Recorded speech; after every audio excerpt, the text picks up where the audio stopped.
Assalamualaikum warahmatullahi wabarakatuh. Alhamdulillahirabbil alamin, wassalatu wassalamu ala Rasulillahil karim wa ala alihi wa sahbihi wa man wala, amma ba'd. Alhamdulillah, bersyukur kepada Allah Subhanahu wa taala yang masih memberikan kesempatan pada kita semua untuk bisa kembali berjumpa pada pertemuan subuh kali ini. Salawat serta salam juga mari kita curahkan kepada junjungan kita, Nabi besar kita, Nabi Muhammad sallallahu alaihi wasallam, yang semoga kita semua termasuk ke dalam golongan umatnya yang mendapatkan syafaatnya di hari kiamat kelak. Amin. Selamat datang Mahasantri Mira Institute yang semoga kita semua dimuliakan oleh Allah Subhanahu wa taala. Bagaimana kabarnya? Semoga semua dalam keadaan sehat walafiat. Izin menginformasikan bagi teman-teman yang sudah terdaftar dan sudah memiliki perangkat belajar Mira Institute untuk bisa mengaktifkan akunnya dengan cara masuk ke website resmi Mira Institute. Bagaimana detailnya? Kami himbau kepada teman-teman sekalian untuk bisa mengikuti sesi kajian ini sampai dengan akhir kegiatan. Ya, insya Allah di akhir kegiatan kami akan menyampaikan beberapa informasi seperti mengaktifkan akun dan juga mendaftarkan diri teman-teman sekalian untuk bisa tergabung di program Mira Institute. Sebelum kita masuk ke sesi utama, kami ingin mengingatkan kembali pada teman-teman sekalian untuk senantiasa menjaga adab-adab kita dalam menuntut ilmu. Ikhlaskan hati kita, luruskan niat kita hanya untuk mencari ridha Allah Subhanahu wa taala. Serius dalam menyimak kajian yang akan disampaikan. Siapkan buku dan juga alat tulisnya. Jangan lupa untuk mencatat setiap materi yang disampaikan. Gunakan pakaian yang sopan, yang sesuai dengan syariat. Duduk yang baik, tidak sambil rebahan, tidak sambil makan. Semoga dengan ikhtiar kita menjaga adab kita di hadapan ilmu, Allah turunkan keberkahan dan Allah mudahkan kita untuk bisa memahami dan juga mengamalkannya dalam kehidupan kita sehari-hari. Untuk itu, mari kita fokuskan pikiran kita, fokuskan hati kita, tepikan hal-hal yang bisa mengganggu fokus kita selama sesi kajian berlangsung. Terima kasih atas perhatiannya. Assalamualaikum warahmatullahi wabarakatuh.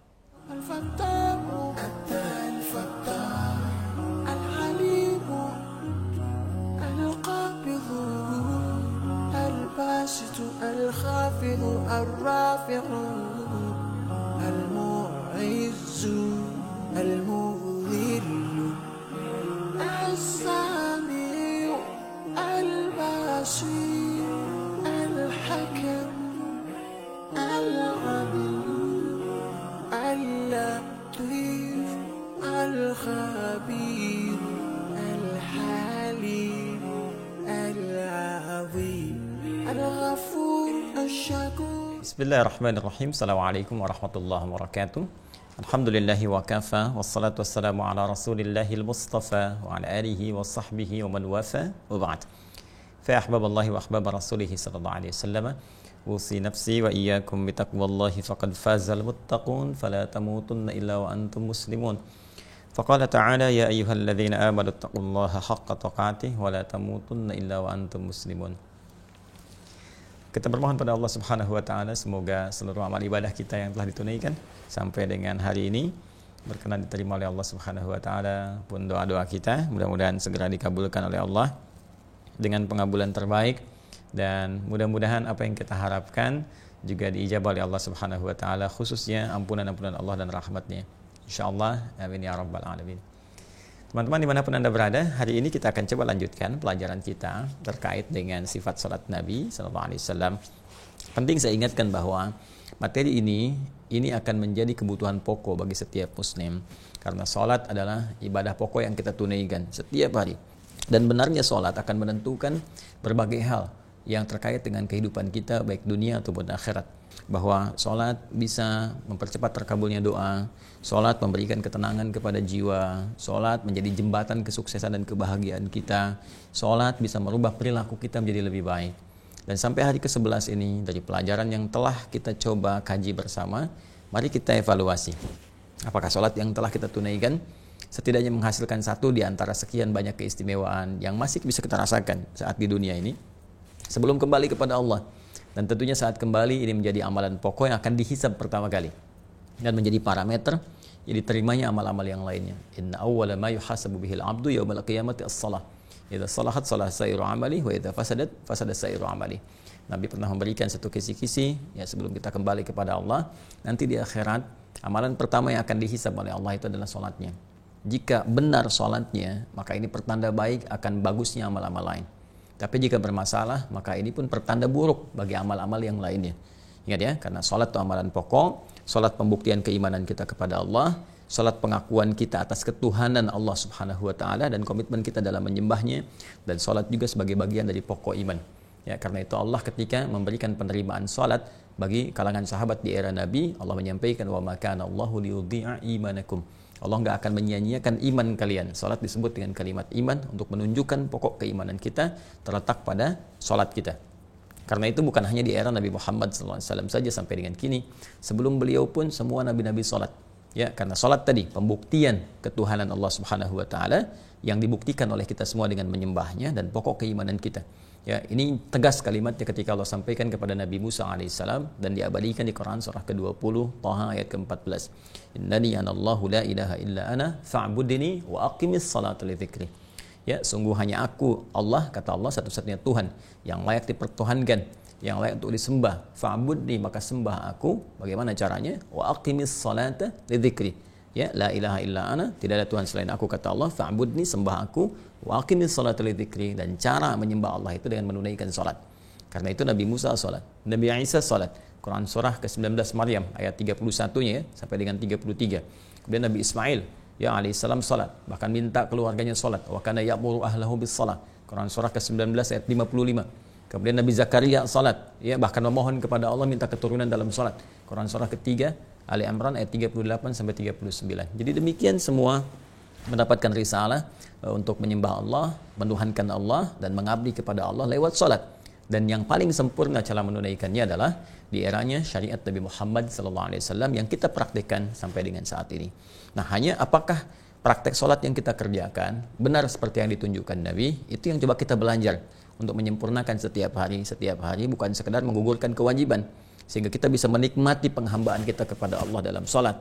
Ya, baik itu dalam konteks kita menyembah Allah, merasakan ketenangan di jiwa, merasakan kita sedang menghadap, pun demikian mendapatkan feedback dari sholat itu seperti yang pernah kita uraikan. Alhamdulillah teman-teman sekalian, kita sudah bahas bahwa penyebab orang-orang sulit mendapatkan hal-hal yang tadi disebutkan, ya baik itu ketenangan, doa terkabul, merubah perilaku, itu ada dua penyebabnya yang paling utama. Seperti pernah kita uraikan.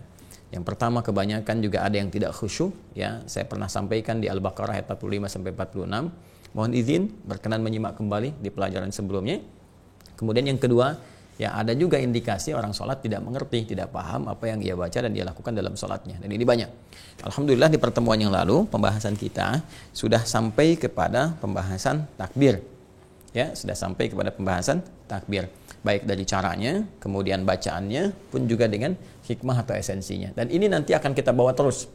Ya, karena dalam fiqih ini yang coba kita akan hadirkan semua. Nanti baik takbir, baik nanti iftitah atau istiftah, kemudian roko, sujud dan sebagainya, kita akan bahas dari pendekatan tiga hal ini. Ya, ini yang coba kita akan tampilkan. Nah, pertemuan lalu kita sudah belajar tentang takbir. Ya, dalam takbir ini pun ketika mengangkat, saya coba ingatkan ya sejajar dengan bahu yang di sini yang sudah kita bahas di Abu Daud nomor hadis 721, ini sudah kita tampilkan ya di sini, ataupun juga bisa nanti dengan sejajar dengan daun telinga yang sudah pernah saya sampaikan teman-teman sekalian. Mana yang paling nyaman saja di sini bisa, di sini juga bisa ya.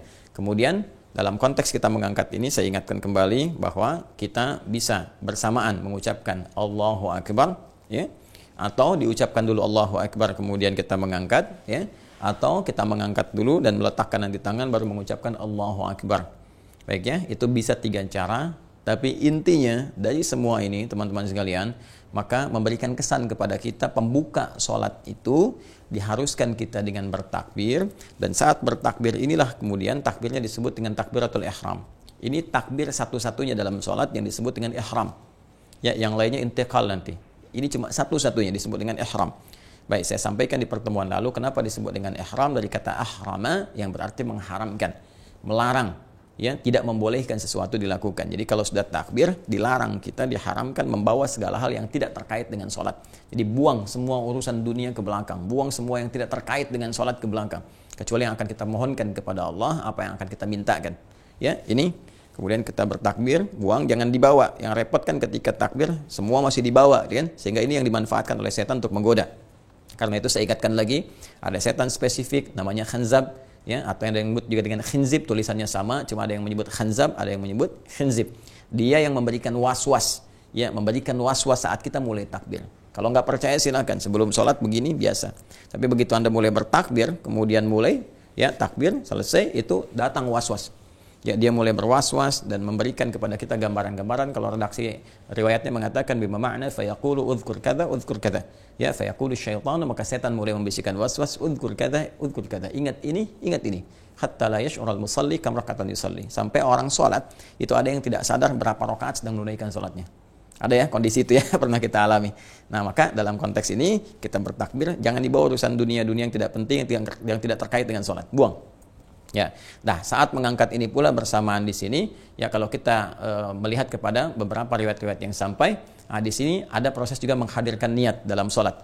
Ya, jadi kalau di misalnya kan Al-Imam Syafi'i mengatakan niyatu mahalluha fil qalbi, ya muqtarinan bit takbir. Jadi niat itu tempatnya di dalam hati, kemudian bersamaan dengan kita bertakbir. Jadi begitu kita mengucapkan Allahu Akbar, kan?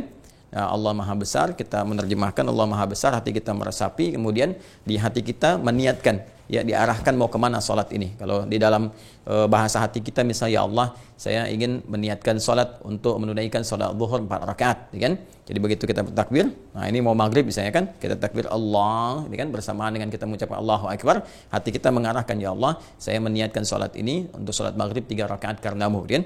Nah, kalau di bahasa Arab kan, maka bahasanya munculnya di hati kita, usalli misalnya fardha al-maghribi 3 raka'atin lillahi ta'ala. Itu di hati kita. Jadi bersamaan kita mengangkat, ya di hati kita niatkan, mengarahkan yang dimaksudkan salatnya salat apa.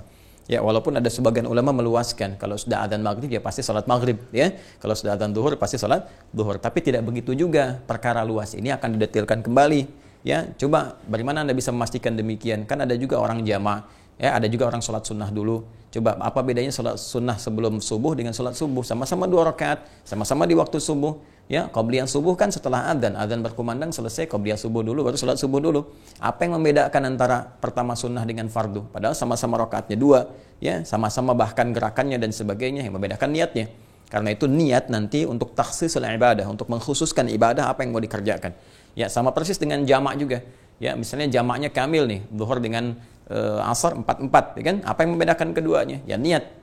Jadi niat itu pertama bisa membedakan antara rutinitas dengan ibadah, yang kedua membedakan ibadah satu dengan ibadah yang lainnya. Jelas ya? Nah, sama persis dengan puasa juga. Ya, di hari-hari puasa sunnah misalnya ada Senin Kamis, ada puasa Daud. Terus Anda mau pilih yang mana? Niat yang membedakan. Maka ketika bertakbir itu, ya Allahu Akbar, kemudian kita ucapkan Allahu Akbar, ya fikiran menerjemahkan Allah Maha Besar, di hati kita mengarahkan, ya ini salatnya kita tujukan salat apa sekarang ini, ya. Jadi kalau kita katakan misalnya Allahu Akbar di hati kita, ya, jadi kita sambil mengatakan saya Allah meniatkan salat maghrib 3 rakaat karenamu, atau usalli fardal maghribi 3 raka'atin lillahi ta'ala, gitu kan. Nah, baik, sekarang kita akan coba teruskan ketika tangannya sudah diangkat, ya Allahu Akbar, hati kita mengarahkan kemudian kemana arah salat kita. Kemudian pikiran kita menerjemahkan Allah Maha Besar dan kita merasakan bagaimana kebesaran Allah, dan juga di sini kita kembali mengevaluasi pada diri kita, ya. Selama ini kadang-kadang kita merasa angkuh, merasa besar, merasa sombong di hadapan orang, merasa yang lebih hebat, dan sekarang kita berada di hadapan Allah membawa itu semua, ya. Nah, itu hadirkan suasana itu dan tangan kita mulai mengangkat. Sekarang lanjutannya adalah dari sini kemana praktek caranya itu berlangsung. Tangannya apakah begini atau diteruskan disimpan, seperti apa caranya, adakah bacaannya mengiringi, dan apa hikmahnya. Nah, ini yang coba kita akan lanjutkan bahasan di pertemuan kali ini. Baik teman-teman sekalian, kita kembali akan melihat kepada rumusan hadis-hadis Nabi SAW untuk melihat bagaimana Nabi menunjukkan kepada kita dan mengarahkan tentunya praktikal solat, karena diikat dengan ketentuan beliau SAW, sallu kama ra'aitumuni usalli, salatlah kalian persis seperti melihat aku solat, untuk mendapatkan apa yang kita coba harapkan di awal-awal jumpa kita itu. Nah, sekarang kita akan bahas tentang posisi tangan. Ya, ini yang kemarin. Sekarang kita akan bahas posisi tangan, ya, pasca takbir. Pasca takbir. Ya, di mana tangan itu diletakkan, ya, di mana tangan itu diletakkan. Nah, ini yang coba kita akan uraikan. Yuk kita cek dulu dalam kitabnya. Ya, kita kembali kepada referensi di kitab-kitab hadis. Nah, ini saya bawakan hari ini masih dengan Sunan Abu Daud. Nah, ini juga ada Sunan Nasai. Ya, ini yang Sunan Abu Daud yang biasa kita bacakan. Yang ini nanti ada Sunan An-Nasai yang kemarin sempat saya sebutkan ya. Di An-Nasai ini kitabnya, jadi kita coba hadirkan untuk bisa memberikan wawasan ya. Saya coba tampilkan yang Sunan Abu Daud dulu ya, yang ini karena ini kami juga lebih sistematis dalam penyusunannya dan serial pembahasannya, tematiknya itu lebih terukur ya. Jadi coba kita nanti lihat, dan untuk penguat nanti kita bisa lihat kitab-kitab yang lainnya. Bismillah, ini insya Allah ada di halaman 109 ya, tentang meletakkan tangan ya pasca takbir di bab yang ke-122 insya Allah nggak salah. Baik, ini ya 109 halaman 109 di bab 122 ya. Nah, kita ini bacakan babnya babu wad'il yumna 'alal yusra fis shalah. Nah, ini babu wad'il yumna 'alal yusra fis shalah. Bab meletakkan tangan kanan ya menutup atau di atas tangan kirinya dalam salat. Seperti apa gambarannya? Yuk kita bacakan dulu. Kita lihat nomor hadis 754. Qala haddatsana Nasr ibn Ali akhbarana Abu Ahmad 'anil Ala ibn Salih an Zur'ah ibn Abdurrahman qala sami'tu ibn Zubairi yaqulu safful qadamaini wa wad'ul yadi 'ala al-yadi min as-sunnah. Ya. Jadi Ibnu Zubair menyampaikan bahwa safful qadamaini ya rapatnya, lurusnya, teraturnya saf di kedua telapak kaki itu, wad'ul yadi 'ala al-yadi dan meletakkan tangan di atas tangan min as-sunnah termasuk sunnah. Ya, yang dimaksudkan dalam salat. Status hadis ini dijelaskan oleh Imam Abu Daud, ini dhaif status hadisnya. Ya, jadi informasi sampai tapi sanadnya ini dhaif ya. Nah, ini bagusnya begini nih, ada tahqiq di bawahnya, ini sahih, ini dhaif dijelaskan kepada kita ya. Nah, kemudian yang terkait dengan praktikalnya, nah ini ada langsung di nomor hadis 755. Ya, 755. Yuk kita bacakan.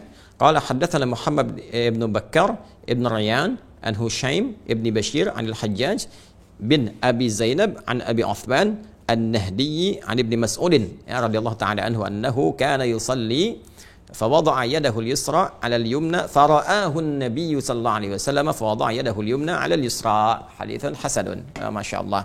Ini langsung dari Ibnu Mas'ud radhiyallahu taala anhu di awal-awal fase masa salat ya, ketika kemudian perintah salat itu mulai disampaikan dan enggak semua sahabat mengetahui tata cara yang benarnya. Ini fase-fase pembelajaran. Ini biasa. Ya, jadi di sahabat juga awal-awal praktek ya ada yang keliru pemahaman, ya ada yang keliru dalam praktikal diluruskan oleh Nabi, itu biasa. Jadi salah itu biasa dalam belajar. Ya, tapi terbiasa salah itu yang tidak biasa. Ya kan? Salah itu biasa dalam belajar, terbiasa salah itu yang tidak biasa. Jadi kalau kita belajar Quran ada yang salah, nggak harus putus asa. Ya, menghafal ada yang belum sampai, nggak harus putus asa. Kita coba lagi tingkatkan, belajar lagi. Dan ketika kita belajar meningkat dalam ibadah, pahala dituliskan lagi. Ya, termasuk Khalid bin Rafi Az-Zuraiki pernah salah diluruskan oleh Nabi, biasa saja. Ya, kemudian juga nanti di sini ada Ibnu Mas'ud radhiyallahu taala anhu, ahli Quran, bacaan Qurannya bagus. Nah, pernah di awal masa salat karena nggak sempat mendapatkan pengetahuan yang lengkap gitu kan, hanya coba menunaikan perintah salat, dilihat dan kemudian dipraktikkan seperti apa nabinya salat, informasi yang sampai kepada beliau tidak seutuhnya, kemudian sempat beliau bertakbir. Nah, ini meletakkan yang kirinya di atas kanannya begini. Nah, Nabi melihat, ketika Nabi melihat ada yang tidak tepat diluruskan oleh Nabi, maka Nabi langsung meluruskannya dengan meletakkan yang kanan, ya tangannya Ibnu Mas'ud radhiyallahu taala anhu di atas yang kirinya. Jadi yang kanan di atas yang kiri. Nah, ini hadisnya hasan statusnya. Hadis hasan itu masuk dalam golongan hadis sahih, yang membedakan cuma nanti di dhabit, ingatan ya. Hadis sahih itu kan definisinya mattasala isnaduhu ya binaqlil adid dhabiti 'anil adid dhabiti min ghairi syudzudin wala 'illatin qadihah. Yang bersambung pertama sanadnya dulu. Jadi untuk menentukan hadis sahih itu teman-teman sekalian, pertama biasanya ke sanad. Ya, jadi ada dua ilmu nanti untuk ilmu hadis ini, yang paling pokok itu sanad dengan matan. Ya, dirayah wa riwayah. Jadi kalau sanad untuk menentukan benar nggak sumbernya dari Nabi, ditelusuri orangnya tuh, dan itu kualifikasinya ketat. Ya, nanti kalau misalnya tengah-tengah putus, nah jadi turun statusnya, bisa dhaif, ya bisa mu'dhal misalnya, kan? Terus nanti ada yang di awalnya putus lompat, ada yang langsung lompat ke sahabat ya, di marfu itu, ada yang seperti itu. Ya, jadi nanti akan menentukan kualitas hadis. Di sini kita kenal istilah-istilah hadis itu, ada dhaif, ya misalnya dibagi lagi nanti ada mungkar, maudhu', ya ada matruk dan seterusnya. Ya, turunannya juga jadi banyak lagi. Nah, ada lagi yang terkait dengan misalnya kekuatan hafalan, disebut dengan dhabit. Ya, dhabit ini kalau misalnya semuanya benar nih, ya sanad tersambung keseluruhannya, bagus. Kemudian juga di sini misalnya tidak ada illat, ya nggak ada persoalan di orangnya. Jadi sanad tersambung semua, tapi orangnya punya masalah. Ya misalnya orangnya diduga bertindak yang tidak pantas, maka hadisnya akan turun kualitas, bahkan bisa jadi mungkar. Ya karena berbuat sesuatu yang tidak dibenarkan oleh agama, khawatir jadi fitnah terhadap hadis. Itu saking ketatnya, walaupun mungkin informasi yang disampaikan bisa benar. Ya nanti kalau masalahnya diingatan sedikit saja misalnya, yang tadinya koma harusnya koma misalnya kan, nah di situ jadi hilang misalnya kan, jadi lewat, padahal cuma koma saja.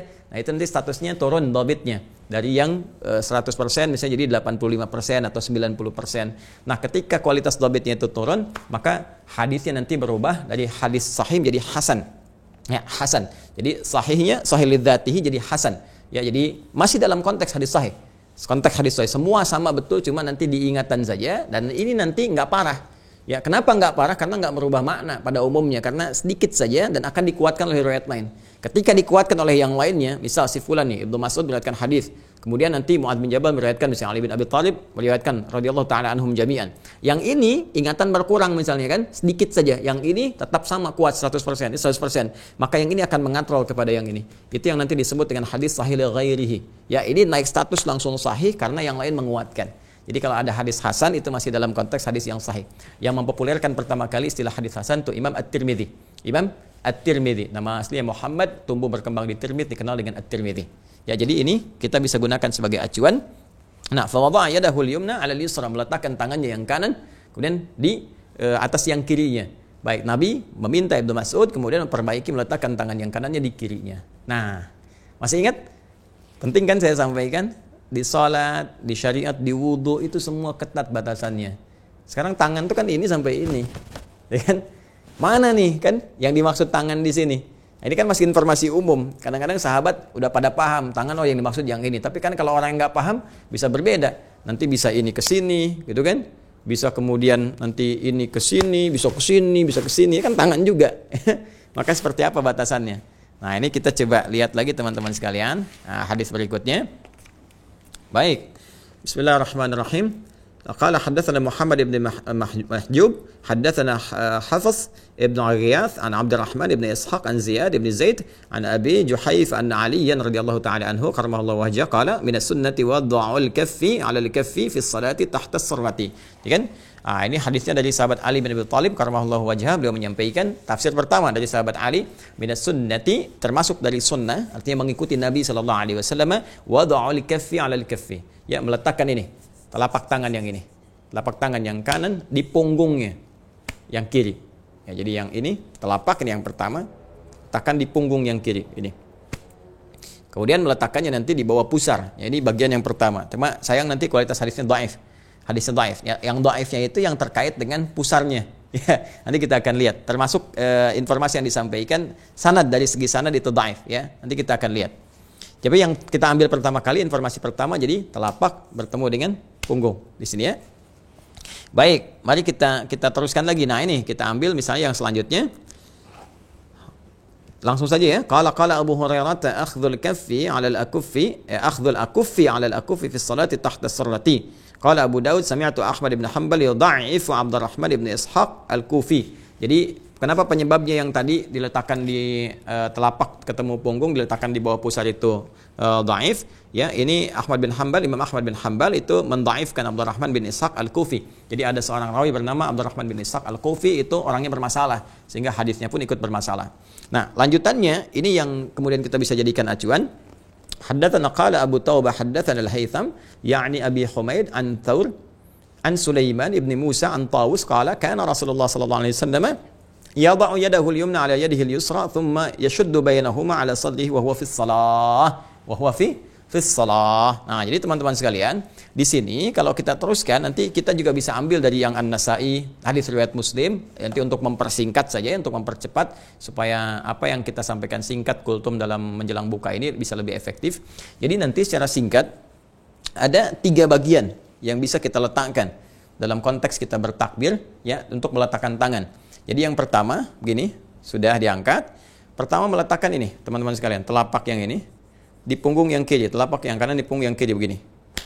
Ya, jelas ya? 1. Kemudian yang kedua, rusghun ala rusgin. Rusghun ala rusgin. Ini pergelangan ini di pergelangan yang ini. Jadi mengangkat ini pergelangan ke sini. Jelas ya? Nah, tapi langsung ya, jangan diukur dulu misalnya Allah Tidak ya. Jadi langsung ya Allahu Akbar ini ya. Nah, yang ketiga sa'id. Sa'id itu di sini ya. Enggak sampai ke sini. Kalau sini mirfaq. Ya, di sini. Nah, antara ini sampai dengan ke sini.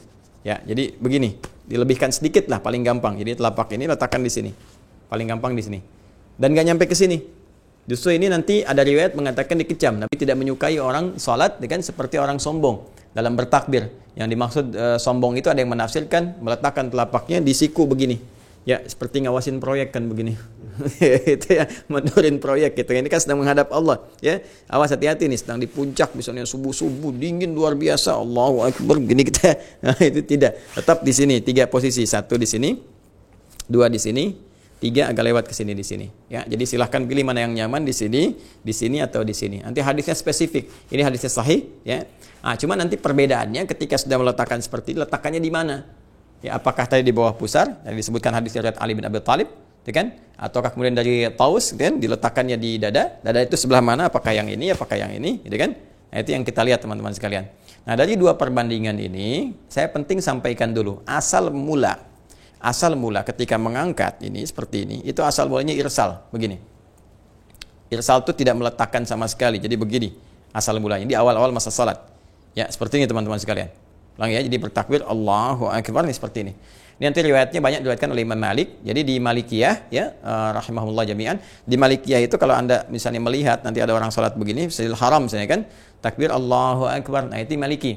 Jadi mengambil hadis dari Nabi riwayat Imam Malik. Ya, nanti dipraktekkan misalnya ada di Tripoli di Libya ada, di Tunisia ada, dan di Aljazair ada, nyebrang dikit ke Italia ada, ya Spanyol, ya itu Maliki rata-rata. Jadi begitu mereka salat Allahu Akbar begini. Ya, kalau sedang di Masjidil Haram ada yang begini, jangan diajak ngobrol kalau sedang sholat. Ya, Allahu Akbar. Oh man, where are you?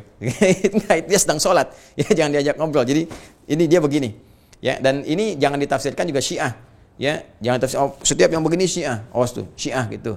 Ya, bukan, belum tentu Syiah. Ya, nanti Syiah bisa dibedakan saat prakteknya ketahuan dalam sujud. Dan duduk di antara 2 sujud itu ketahuan sekali. Bedanya di situ nanti ya. Ada yang nyimpan kemudian batu atau bagian dari tanah Karbala, tentu ada yang kemudian nepak-nepak di antara 2 sujud itu akan kelihatan. Ya, tapi ke dalam takbir seperti ini, Sunni juga ada yang begini, itu mazhab Maliki. Kemudian yang bertakbir mengangkat tadi yang saya terangkan, diangkat dan diletakkan. Dan ini pertama kali di sini, begini atau begini. Maka riwayatnya di sini teman-teman sekalian agak luas sekali dan ada perbedaan pendapat di kalangan para ulama. Yang pertama, ada yang menyebutkan di sini di perut. Dan ada yang di bawah perut yang tadi kita sampaikan, ya rata-rata di bawah perut yang riwayat Ali bin Abi Thalib tadi, Abu Hurairah, tapi sayang didoaifkan karena sanadnya. Ya, bukan karena matanya tapi karena sanadnya. Tapi untuk kehati-hatian, status ini kemudian menjadi perluasan di kalangan para ulama dan ada yang memilih untuk mengambil riwayat yang paling kuat. Ya, nanti kita lihat maknanya. Jadi ini yang pertama di sini. Ya. Yang kedua, teman-teman sekalian, di dada. Dan ingat betul baik-baik. Dada itu, teman-teman sekalian, di dalam konteks bahasa Arab itu ada yang spesifik penekanannya disebut dengan sodrun. Ya, ada yang sodrun. Ya, sodrun, ada yang nahrun. Nahrun itu yang sebelah atas yang dekat ke leher. Ya, sini kalau ini ke halak ya, tenggorokan di sini. Ya, tenggorokan ya, halak. Ya, kalau kita ada suara harful halak di tajwid ya, ha itu kan dengan ain, halak. Ya, lepas wastul halak, ha ain. Nah, kalau kita taruh di sini, nah ini nahrun namanya. Nahrun, makanya unta itu sembelihnya di naharnya. Ya, inna a'tainakal kautsar fasalli rabbika wanhar. Ya, sembelih, unta disembelih dengan menggunakan posisinya di naharnya dan dalam keadaan dia berdiri, enggak dijatuhkan. Ya. Sebaliknya sadrun itu letaknya teman-teman sekalian. Ini ma bainan nahri wal batni, antara nahar di sini dengan perut di sini. Ya, jadi kalau untuk spesifik laki-laki kurang lebih di sinilah posisinya nih. Ya, ada rongga yang agak cengkuk kita ke dalam. Nah, di sini. Ya, jadi kalau kita takbir Allahu Akbar letakkan di sini. Ya. Jelas ya? Nah, perempuan bisa di sini, bisa sedikit agak ke atas di sini. Ya. Baik, sedikit agak ke atas di sini. Jadi bukan di sini. Awas ya, bukan di sini nahrun namanya kalau di sini. Kalau kita turunkan ke sini sadrun. Ini batas paling atasnya sadrun. Nah, batas paling pertengahannya pasnya di sini. Ya, ada rongga yang ada cengkuk di sini antara perut dengan ke sini. Ya, ada rongga cengkuk di sini. Ya, nanti kita bisa letakkan di sini. Nah, ini namanya sadrun. Jelas ya? Sadrun. Nah, saya pribadi lebih memilih untuk menguatkan yang hadis riwayat yang di sadrun ini. Karena lebih dekat ke pemaknaan hikmahnya. Ke esensinya. Nah, apa pasalnya, apa penyebabnya? Perhatikan baik-baik. Kalau kita kaitkan dengan hadis-hadis terkait dengan praktek sholat secara keseluruhan, konteks umumnya dalam rangka bertakbir, kita akan temukan. Perhatikan baik-baik. Bukankah Nabi memberikan isyarat kepada kita bahwa saat seseorang mulai bertakbir, setan itu mulai menggoda, memberikan was-was kan? Dan setannya namanya khanzib, gitu kan? Khanzib, gini. Ada yang menyebut khanzab, ada yang menyebut khanzib. Dia ini ya. Yang selalu memberikan was-was kepada kita, mengingatkan sesuatu di luar konteks sholat. Ya Allahu Akbar, ingat handphone, ingat ini, ingat itu, ingat mobil, ingat jemuran belum diangkat. Ini oknumnya. Ini oknumnya, ini kita perlu taklukkan. Sedangkan dia, setan itu kan fungsi memberikan was-was. Dan was-was itu ditanamkan ke dalam kolbu, ke dalam jiwa kita, ke hati kita. Nah, ya, di dalam kolbu ini ada nafas, teman-teman sekalian. Jiwa, yang dimaksud jiwa itu nafas, ya. Nafas. Jadi nafas ini nanti punya dua unsur lagi, yang paling kecil kayak atom persis deh. Ya, ada atom itu kan ada proton, ada neutron dan sebagainya. Ya. Ini kalau di atom tubuh kita itu nafas namanya. Di sini ada positif, seperti atom positif disebut dengan takwa. Ya. Ada negatif, ya. Negatif disebut dengan fujur. Tuh. Ini rumusnya di Quran surah 91 Asy-Syams ayat 7 sampai 10. Wa nafsi wa ma sawaha fa alhamaha fujuraha wa taqwaha. Nah, ini karena ini saling berlawanan, ini baik, ya ini yang negatif, ya cenderung kepada hal yang kontradiktif dengan ini, sehingga selalu bergejolak. Sehingga di tubuh kita tuh suka ada gejolak dalam jiwa kita. Ya, gejolak. Kadang-kadang mau sholat Allahu Akbar, sekarang, apakah sekarang atau nanti ya, atau ini kerjakan ini dulu, atau jawab handphone dulu dan sebagainya. Nah, itu pergolakan ini. Sesuatu yang bergolak disebut dengan kolbu secara cepat. Ya, makanya ini nafas tempatnya disebut dengan kolbu. Tempatnya nafas disebut kolbu. Jadi kalau kita detilkan, dalam nafas ada takwa, ada fujur, kemudian di nafas ini tempatnya ada di kolbu, tempat besarnya. Kolbu ini tempatnya ada di sodrun. Ya, sodrun. Nah, di dada, kan? Mana dadamu? Ini dadaku, gitu kan? Nah, itu kan menunjuk kepada hati, kepada jiwanya, sumber kehidupannya. Ini sumber kehidupan, ini unsur terkecilnya, ada di kolbu karena bergejolak. Kolbu tempatnya ada di sodrun. Jamaknya sodrun, sudurun. Nah, setan itu berusaha menggoda langsung di frame terbesarnya, di sodrunnya nih, di sudurnya.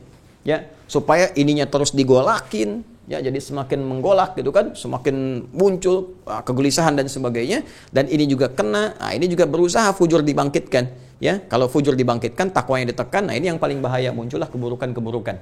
Ya, jelas ya sampai di sini teman-teman sekalian. Nah, dari mana taunya dia menggoda ke sini? Di surat An-Nas. Ya, qul a'udzu birabbin nas, malikin nas, ilahin nas, min syarril waswasil khannas alladzi yuwaswisu fi sudurin nas. Nah, karena itulah teman-teman sekalian, penting bagi kita untuk menjaga keadaan hati kita. Ya, keadaan jiwa kita supaya nggak banyak dikuasai oleh setan. Karena itulah kita mencoba menjaga, memegang dengan baik begitu bertakbir Allahu Akbar, jaga nih jiwa kita jangan sampai diotak-atik oleh setan. Karena itu kondisi lebih seperti ini untuk menguatkan ini dipandang lebih memantapkan kita untuk mendekatkan kepada khusyuk dibandingkan kita mendiamkan begini. Sekalipun itu kembali kepada kondisi masing-masing. Tapi saya lebih memilih untuk seperti ini karena ini lebih mendekat kepada pemaknaan dan hikmah. Jelas ya? Ya, bahkan ada yang paling menarik, teman-teman dimanapun Anda berada, ini dalam konteks kita menjaga keadaan khusyuk kita, dalam kita menjaga sodron hati kita, ya supaya tidak digoyahkan oleh setan, diberikan oleh was-was seperti pemaknaan tadi yang saya sampaikan. Nanti ada juga cara posisi saat kita meletakkan telapak tangan yang kanan ini di punggung yang kiri yang seperti ini. Ini ada satu riwayat di An-Nasai nanti disebutkan menggenggam. Ya, nanti kita lihat ya, coba kita saksikan. Di Sunan An-Nasai. Nah, ini kitabnya. Ya, ini kitabnya. Di halaman 120 kalau tidak keliru. Bismillah. Ya, 120 itu di kanan. Nah, ini dia, ya. Halaman 120 di pembahasan yang ke-9 ya, 9 hadis nomor 887. Yang ini ya. Nah, ini judulnya Wad'ul yamin 'ala syimal fi shalah. Ya, Kitabul Iftitah, di kitab Iftitah terkait dengan salat, meletakkan yang kanan pada yang kiri di dalam salat. Ya, hadisnya sahih. Jadi ini kalau di An-Nasai langsung diberikan status begini, sahih ya. Kalau di Abu Daud ini di ujungnya nanti ada keterangan. Bismillahirrahmanirrahim. Qala akhbarana Suwaid ibn Nasr qala anba'ana Abdullah ibn Musa anba'ana Abdullah an Musa ibn Umair al-Anbari wa Qais ibn Sulaim al-Anbari qala haddatsana Alqamah ibn Wa'il an abihi. Dari Alqamah bin Wa'il dari bapaknya ya.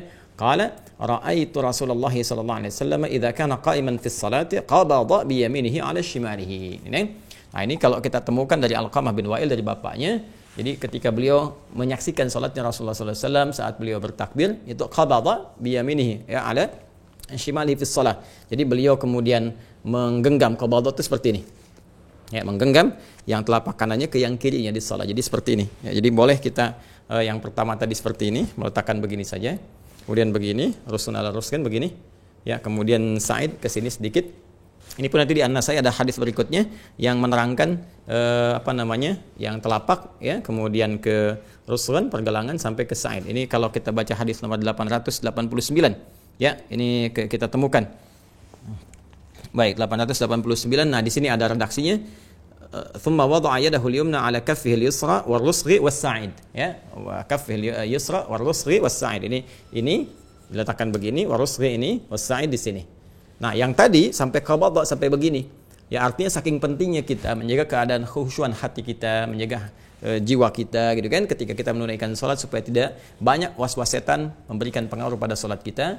Maka ada redaksi sampai menggenggam seperti ini, dan di Abu Daud tadi sampai menekan seperti ini. Jadi saking kita menjaga diri kita, menguatkan diri kita, ini diantara hikmahnya supaya nggak kena was-was setan. Jadi ketika Allahu Akbar seperti ini, bukan cuma meletakkan, tapi kita coba sedikit dikencangkan, gitu kan? Kencangkan seperti ini sehingga membuat jangan terlalu kencang juga ya. Nanti nafas kita bisa bermasalah gitu. Yang dimaksudkan ini memberikan dampak kepada jiwa kita sehingga menekan was-was supaya keluar dari keadaan tubuh kita. Ini bisa menggenggam begini, bisa sekedar begini saja. Ya, jelas ya? Nah, ini ada bagian-bagian yang penting sekali untuk kita pahami, terutama aspek hikmah ini. Ya, kadang orang cuma cukup sampai yang penting benar. Ya benar secara fikih, kewajiban itu tuntas tuh kan, tapi hikmah nggak dapat. Ya, sekali lagi kenapa diangkat begini, kenapa kemudian seperti ini, ya. Dan yang paling menarik ini, kenapa yang kanan ini yang menutup yang kiri? Ya kan? Bukan yang kiri begini yang tadi dibenarkan oleh Nabi, kisahnya Ibnu Mas'ud radhiyallahu taala anhu ya, begini, kemudian dibalik ininya bukan yang ini tapi yang ini, yang kanan yang menutupkan yang seperti ini ya. Nah, ini ada hikmah juga teman-teman sekalian, dan hikmah ini nanti nyambung ke doa iftitah. Ya, karena itu nanti kitab di An-Nasai dibuka dengan kitabul iftitah, membuka ya. Ada doa iftitah, nanti akan nyambung suasana ini ke doa iftitah. Apa itu? Ini refleksinya begini, gambarannya. Ini agak jarang ya didapatkan informasi seperti ini. Kita harus menggali dengan cukup banyak ya. Jadi yang kanan ini kan umumnya mewakili segala hal kebaikan, digambarkan sebagai sesuatu yang kanan ya. Jadi aliran kanan, pemikiran kanan ini umumnya menuju pada sesuatu yang positif baik. Yang kiri sesuatu gambaran yang kurang baik lah ya, visualisasinya seperti itu. Antitesis dari yang kanan tadi. Nah, kenapa dalam kehidupan kita teman-teman sekalian, kita penting untuk menyadari, ini kalau kita gambarkan kiri sesuatu yang kurang baik sebagai gambaran umum, kanan sesuatu yang baik. Nah, sekarang perhatikan baik-baik. Kiri ini megang ke sini, ya kan? Ini ke bagian dada kita, inti jiwa kita, dan di situ tadi saya terangkan ada takwa, ada fujur di nafas kita, ya. Takwa mewakili jiwa-jiwa kebaikan, ini qad aflaha man zakkaha wa qad khaba man dassaha, ini fujur mewakili hal-hal yang jelek, yang kurang baik, yang asalnya untuk bisa menjadi katalis trigger yang baik itu muncul. Tapi kadang-kadang ini dibuat oleh setan menjadi dominan, diberikan was-was. Ya. Kalau di sini misalnya ada jujur, di sini ada dusta, misalnya kan. Nah, asalnya dusta itu ya dibuat oleh Allah, dijadikan untuk bisa ya mengatrol, ya mengangkat supaya jujurnya itu naik. Jadi dusta diciptakan untuk membuat jujur itu muncul. Sebab kalau nggak dibuat sifat dusta, itu jujur nggak akan muncul. Bukan untuk menjadikan manusia berdusta, bukan. Ya, marah itu diciptakan, marah. Ya, supaya sabarnya nampak. Jadi kalau nggak ada marah, sabar nggak ketahuan. Nggak ada peristiwa yang bisa membuat kita misalnya terpancing sesuatu keluar amarah. Nah, itu sabar nggak akan nampak. Coba ujuk-ujuk suami pulang ke rumah, istri mengatakan sabar ya Pak, sabar. Ya, ada masalah apa? Ya kan? Tapi kalau ada persoalan dan sebagainya, kemudian tampak dalam kehidupan, maka cara memahaminya ini Allah ingin meningkatkan kesabaran kita sehingga kualitas kehidupan kita lebih meningkat untuk mengatasi persoalan di masa depan yang lebih besar lagi. Ya, jadi bukan untuk membuat manusia larut dalam amarah. Cuma kadang ini dimanfaatkan oleh setan, alladzi yuwaswisu fi sudurin nas. Ini yang dimunculkan sehingga jadi pemarah, jadi orang yang terlibat dalam dusta dan sebagainya. Ini yang jeleknya, ini yang muncul. Ya, ini yang munculnya nih. Nah, ketika ini muncul perbuatan yang kurang bagus, yang keluar dari sini, dari nafas ini. Karena fujur tempatnya di nafas, sering disingkat dengan nafsu. Ya, maka nafsu digoda oleh setan lewat sudur ini, maka keluarlah kemudian perbuatan dari nafsu itu yang jelek. Ini yang dimaksudkan di Quran surah ke-12 ayat 53. Ya, wa ma ubarri'u nafsi innan nafsa la'ammaratun bisu'. Ya, kita nggak bisa menjadikan diri kita suci sepenuhnya karena dalam diri kita itu ada nafas, di dalamnya ada fujur yang sering diwaswasi oleh setan. Sehingga ketika ini dominan keluar perbuatan buruk. Buruk ini yang disebut oleh Al-Qur'an dengan nama su. Ya, su, sesuatu yang kotor, yang buruk, yang tadi direfleksikan oleh diri kita ya dengan bagian kiri tadi. Ya, maka ini teman-teman sekalian sumbernya dari mana? Dari sini, dari hati kita. Jadi semua kegiatan kita teman-teman, baik yang positif ataupun negatif, pada intinya bersumber dari sini. Dan ini yang disebutkan di hadis Nabi SAW. Nanti dalam hadis yang lain, sahih kualitasnya, Nabi menyampaikan, Inna fil jasadi mudghatan, idza salahat salahal jasadu kullu, wa idza fasadat fasadal jasadu kullu, ala wahiyal qalbu. Ini tadi saya sebutkan. Dalam diri kita itu, ya, ada inti kehidupan di manusia yang menentukan perilaku kehidupan manusia. Kalau dia bagus, maka bagus semua perilakunya. Karena dia akan memberi sinyal pada seluruh anggota tubuh untuk bersikap. Ya kan? Kalau dia jelek, maka akan jelek. Ya, semua sikap dari anggota tubuh itu pancarannya ada di situ. Ala wahyal qalbu, kata Nabi, itulah qalbu seseorang. Dan di qalbu ini maksudnya apa? Ada nafas. Di nafas ini ada apa? Ada takwa. Jadi kalau takwa yang memberikan sinyal nih yang baik dari jiwa kita, yang baik yang keluar, jadi pancarkan ke tangan, tangan berbuat baik, ke wajah, wajah bersikap yang mulia, ke lisan, lisan bicara yang baik. Kalau dipancarkan dari qalbu kita, dari nafasnya takwa. Tapi kalau yang jelek, fujur tadi keluar dari nafsunya, keluar, maka jelek pula keseluruhannya. Ala wahyal qalbu. Makanya dalam sholat, ini isyaratnya adalah segala sesuatu yang jelek dalam kehidupan kita itu seringkali bersumber dari sini. Ini yang harus kita jaga. Ya, ini yang harus kita jaga, ini yang harus kita kendalikan. Jadi kalau nggak mampu mengendalikan jiwa kita, hati kita, maka keluarlah sesuatu yang kotor, sesuatu yang buruk. Ya, dan direfleksikan teman-teman sekalian, buruk kan dengan yang kiri ini. Dalam sholat kan kita bertobat, ingat ya? Kita bertobat. Ya, maka itu cara taubat yang baik adalah salah satunya gantilah yang jelek ini dengan sesuatu yang baik. Ini gambaran dengan yang kanan. Tutupi yang jelek dengan perbuatan baik. Ya, ittaqillaha haitsu ma kunta wa atbi sayyi'atil hasanata wa atbi sayyi'atal hasanata tamhuha. Ya, bertakwalah kepada Allah dimanapun kau berada, kata Nabi SAW. Ya, dan cara bertakwa itu mengoreksi dirimu. Tutupi segala yang jelek itu dengan yang baik. Maka yang baik ini akan menutup yang burukmu dan keluarlah kebiasaan baik dalam kehidupan. Ya, ini yang dimaksudkan dalam hadis lain, as-salawatu ila salawat, kan? Wal jumu'atu ila jumu'ati, wa ramadan ila ramadan kafaratun lima bainahunna. Salat yang ditunaikan dengan baik dari salat satu ke salat yang lainnya, Jumat ke Jumat, Ramadan ke Ramadan, akan menggugurkan kejelekan-kejelekan ya yang muncul pada diri kita itu, ya dunal kabair, malam takunil kabair, sepanjang bukan dosa besar yang harus ditobati. Ini yang menjadikan tanha 'anil fahsya'i wal munkar, merubah perilaku menjadi baik. Karena saat sholat dia sadar, dia membawa keburukan, kan? Dia membawa kejelekan selama hidupnya, terus dia menghadap Allah sekarang, mungkin wafat saat sholat. Makanya ketika dia kemudian merasakan ini nih, yang menyebabkan saya berbuat jelek dalam kehidupan. Ini sumbernya di sini. Ya, kepada orang lain kata-kata yang kotor, merasa lebih hebat, ya, kemudian berbuat yang tidak pantas. Lalu coba kita tutup dengan yang baik. Kita memohon kepada Allah, ya Allah berikan aku kekuatan untuk mengendalikan jiwaku, melawan waswas setan. Lalu kita kemudian mengatakan pasrah kepada Allah dengan berkata, Allahumma ba'id baini wa baina khataayaya kama ba'adta bainal masyriqi wal maghrib. Begitu kita menyadari banyak salahnya, kita ucapkan, ya Allah, mohon ya jauhkan antara aku dan kesalahan yang aku perbuat ya Allah sebelum sholat ini. Aku ingin berubah, kan? Jauhkan aku dengan kesalahan-kesalahan itu sejauh engkau bentangkan antara timur dengan barat yang tidak pernah bertemu. Ya, atau engkau pasrah kepada Allah, mohon kepada Allah perlindungan, kebaikan, dan berusaha menjadi baik sejak saat ini dalam sholat Anda. Anda mengatakan misalnya, wajjahtu wajhiya lilladzi fatara samawati wal ard hanifan musliman wa ma ana minal musyrikin, inna salati wa nusuki wa mahyaya wa mamati lillahi rabbil alamin la syarika lahu bidzalika umirtu wa ana awwalul muslimin atau wa ana minal muslimin. Mulai hari ini aku akan tunduk patuh ya Allah. Aku akan tunduk patuh kepadamu ya Allah. Aku akan berubah jadi lebih baik. Itu artinya. Dan itu bukan ilmu otak-atik. Itu kalau kita kumpulkan semua hadisnya terkait berkelindan dengan semua. Jadi nggak sembarangan teman-teman. Bertakbir itu bukan sembarangan. Bukan perkara Anda cuma mengangkat begini kemudian Anda letakkan. Bukan. Semua ada maknanya. Buang semua urusan yang tidak penting ke belakang. Jangan bawa-bawa dalam sholat. Kan? Kemudian sadari ketika Anda menghadap Allah, Allah Maha Besar. Kan? Anda berada di hadapan kebesaran Allah Subhanahu Wa Taala. Sementara Anda membawa dosa dalam kehidupan. Ini buktinya Anda nggak bisa mengendalikan hati. Banyak keluar yang kotor-kotor dalam hidup. Sementara Anda bangga sekarang menghadap Allah. Dan banyak dosa Anda bawa. Dan belum mau taubat, maka tutupi dengan kebaikan. Ya, tutupi dengan kebaikan. Ya, mulai hari ini bertobatlah kepada Allah, akui dosa-dosa, itu kan? Bagaimana doa Anda bisa dikabulkan? Anda minta dalam sholat, minta banyak hal, mau dikabulkan, sementara maksiat masih banyak. Taubat dulu, John.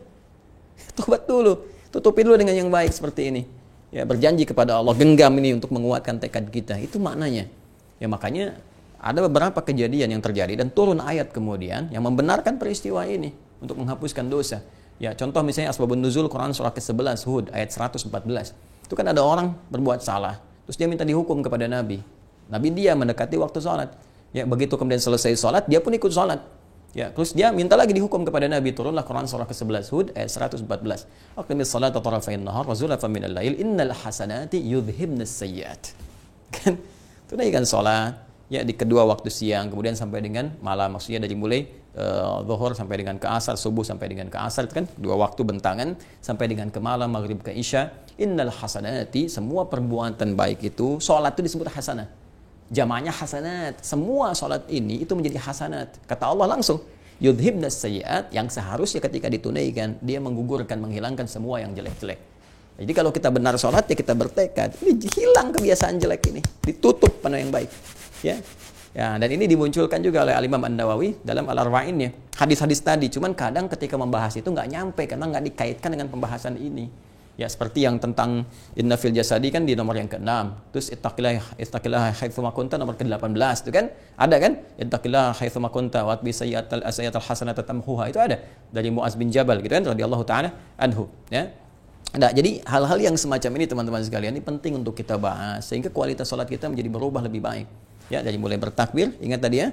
Kemudian meletakkan tangan, semua ada makna. Tangan digenggam itu maksudnya apa? Kemudian kita bertekad bagaimana dan seperti apa membacakannya. Ya, dan penting saya koreksi ya, dalam beberapa praktikal ini yang saya temukan. Ya, dalam referensi hadis yang kita kemudian bahas, saya belum menemukan yang seperti ini misalnya. Contoh ya, bertakbir Allahu Akbar, simpannya di sini misalnya. Nah, ini saya nggak dapat riwayatnya. Ya, Allahu Akbar. Ini saya nggak dapat.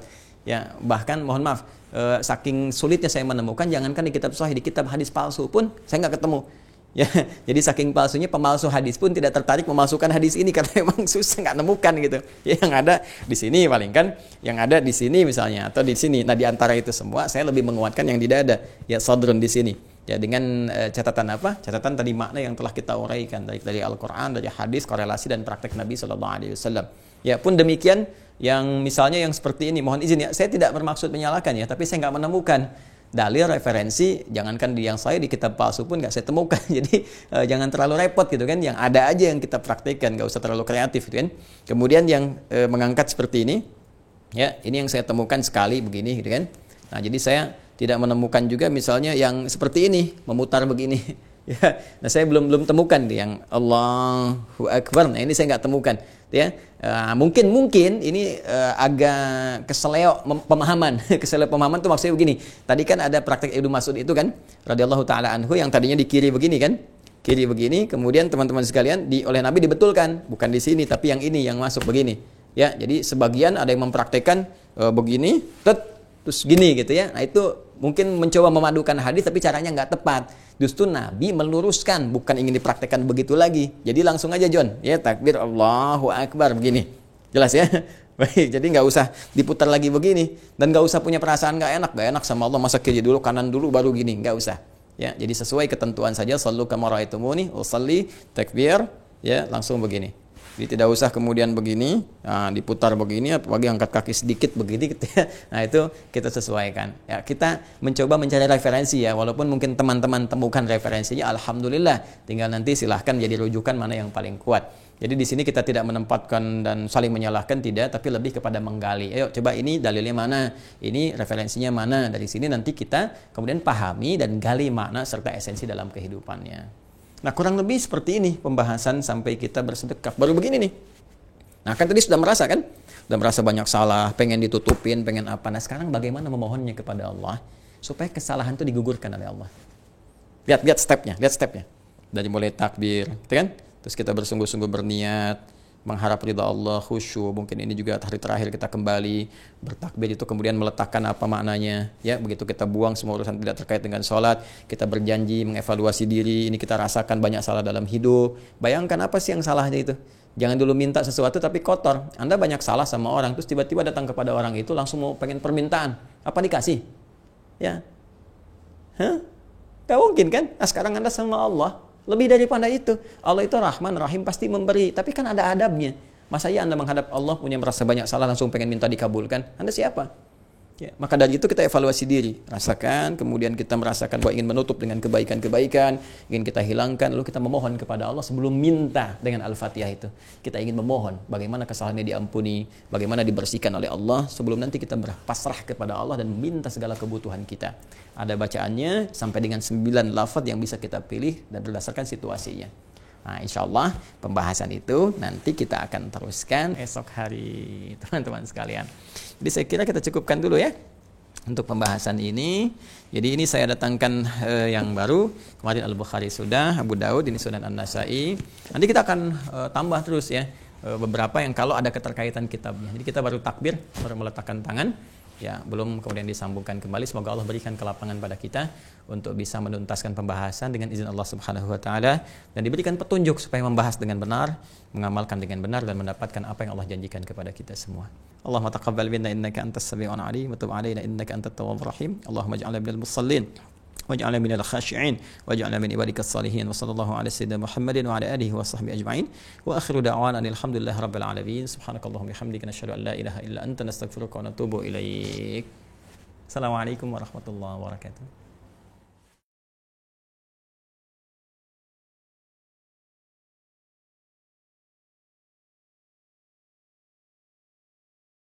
Alhamdulillahirabbil alamin. Jazakumullahu khairan kasiran pada guru kita semua, Ustadz Dr. Adi Hidayat LCMA.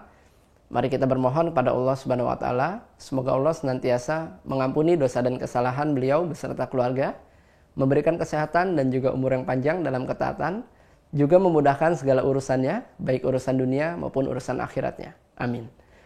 Dan tidak lupa kita bermohon pada Allah Subhanahu wa taala, semoga ilmu yang disampaikan pada pertemuan subuh ini menjadi ilmu yang bermanfaat untuk kita semua. Dan Allah mudahkan kita untuk bisa memahami dan juga mengamalkannya dalam kehidupan kita sehari-hari. Amin. Izin, kembali kami mengingatkan pada teman-teman sekalian yang sudah terdaftar dan sudah memiliki perangkat belajar Mira Institute untuk bisa mengaktifkan akunnya dengan cara masuk ke website resmi Mira Institute. Silakan masuk ke mira.quantumakhir.com. Di halaman utama, silakan teman-teman bisa tekan tombol login. Ya. Silakan gunakan username-nya berupa email dan juga password-nya berupa nomor telepon yang sudah teman-teman daftarkan sebelumnya. Untuk password-nya, teman-teman bisa menggunakan dua cara. Yang pertama dengan angka 0 di awalnya, sebagai contoh di 0812 sekian sekian sekian. Jika belum berhasil, teman-teman bisa menggunakan angka 62 di awalnya. Sebagai contoh di 62812 sekian sekian sekian. Untuk lebih mudahnya, teman-teman bisa merujuk kembali folder inbox pada email teman-teman sekalian untuk bisa menemukan username dan juga password teman-teman. Jika tidak ditemukan di folder inbox, teman-teman bisa merujuk ke folder spam ataupun folder junk. Karena ada kemungkinan email yang kami kirim, username dan juga password, masuk ke folder-folder tersebut.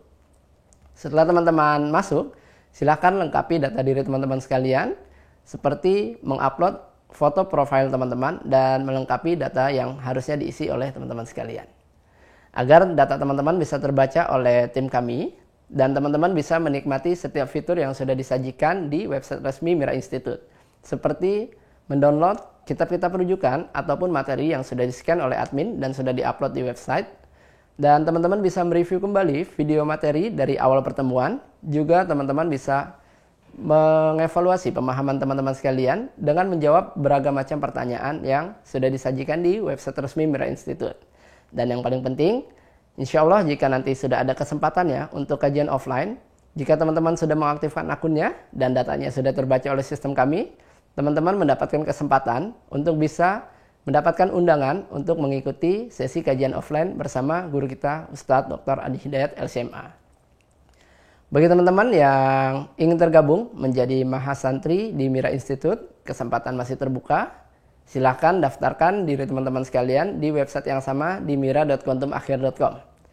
Di halaman utama, silahkan tekan tombol daftar, maka teman-teman akan diarahkan ke aplikasi UAH Corner. Atau teman-teman bisa mendownload langsung aplikasinya di Google Play Store, silahkan cari UAH Corner.